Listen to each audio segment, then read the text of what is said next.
To whom our great progenitor, thy words attentive, and with more delighted ear, divine instructor, I have heard, than when cherubic songs by night from neighboring hills aerial music send.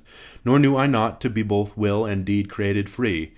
Yet that we never shall forget to love our Maker and obey him whose command single is yet so just, my constant thoughts assured me.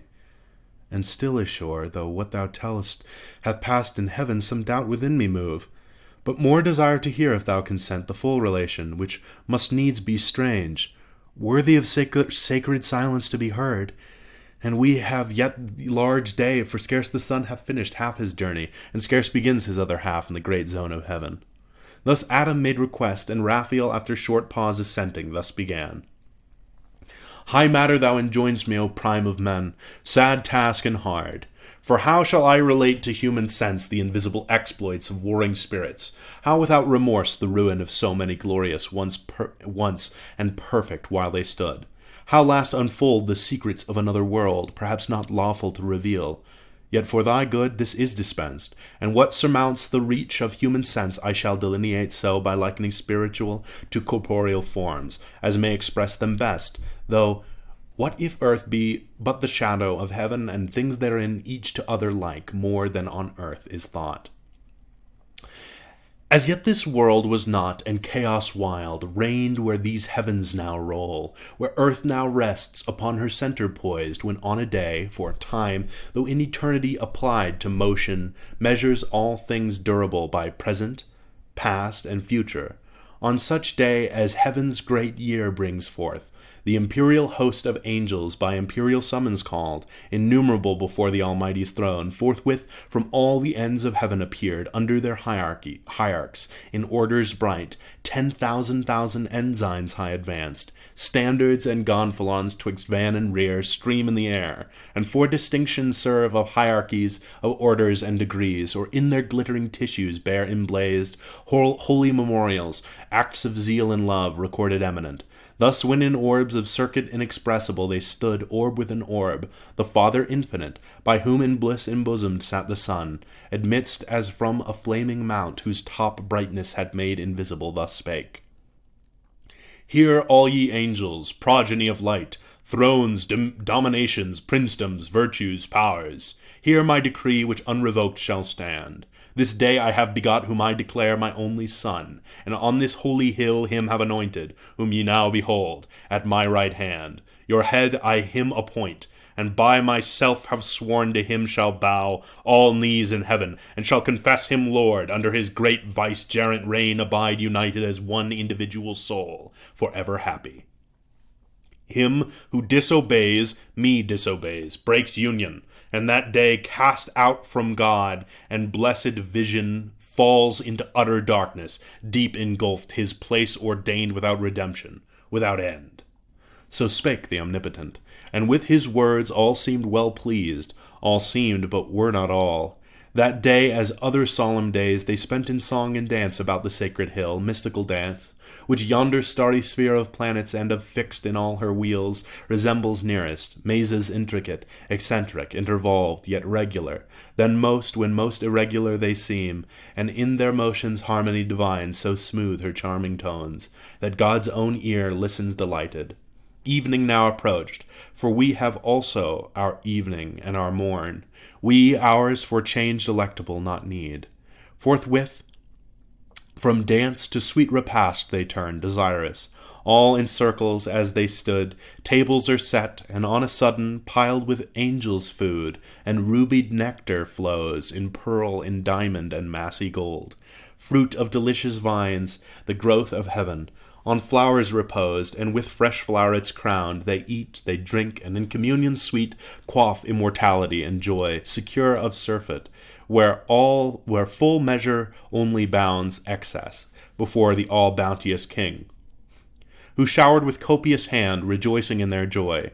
Now when ambrosial night, with clouds exhaled, from that high mount of God, whence light and shade spring both, the face of brightest heaven had changed to grateful twilight, for night comes not there in darker veil, and roseate dews disposed all but the unsleeping eyes of God to rest, wide over all the plain, and wider far than all this globous earth in plain outspread. Such are the courts of God, the angelic throng dispersed in bands and files their camp extend, by living streams among the trees of life, pavilions numberless and sudden reared, celestial tabernacles where they slept fanned with cool winds. Save those who in their course melodious hymns about the sovereign throne alternate all night long, but not so waked Satan, who so call him now. His former name is heard no more in heaven.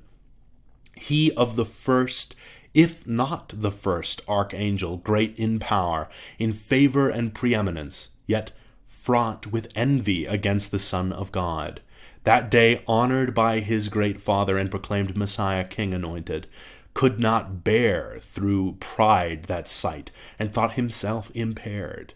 Deep malice, thence conceiving and disdain, soon as midnight brought on the dusky hour, friendliest to sleep and silence, he resolved with all his legions to dislodge and leave unworshipped, unobeyed the throne supreme, contemptuous, and his next subordinate, awakening, thus to him in secret spake.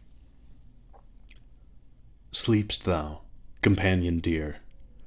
What sleep can close thy eyelids? And rememberest what decree of yesterday so late hath passed the lips of heaven's Almighty? Thou to me thy thoughts wast wont, I mine to thee was wont to impart. Both waking we were one. How then can now thy sleep dissent? New laws thou seest imposed, new laws from him who reigns.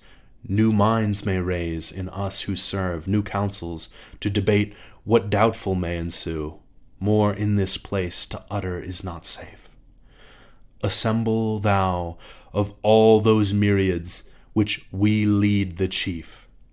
Tell them that by command, ere yet dim night her shadowy cloud withdraws, I am to haste, and all who under me their banners wave, homeward with flying march, where we possess the quarters of the north.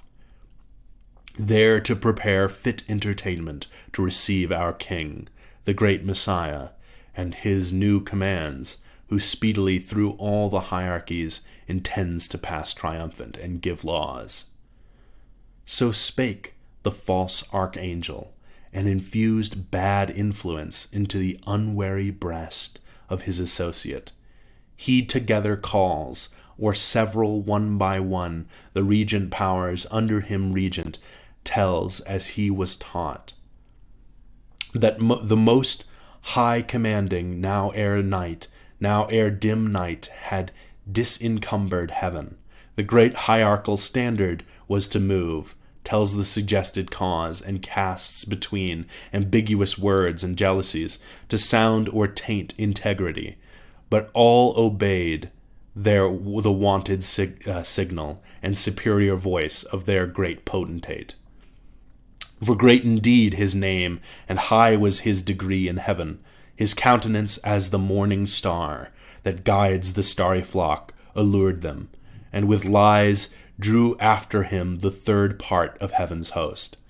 Meanwhile, the eternal eye, whose sight discerns abstrusest thoughts, from forth his holy mount, and from within the golden lamps that burn nightly before him, saw without their light rebellion rising, saw in whom how spread among the sons of morn what multitudes were banded to oppose his high decree, and smiling to his only son thus said.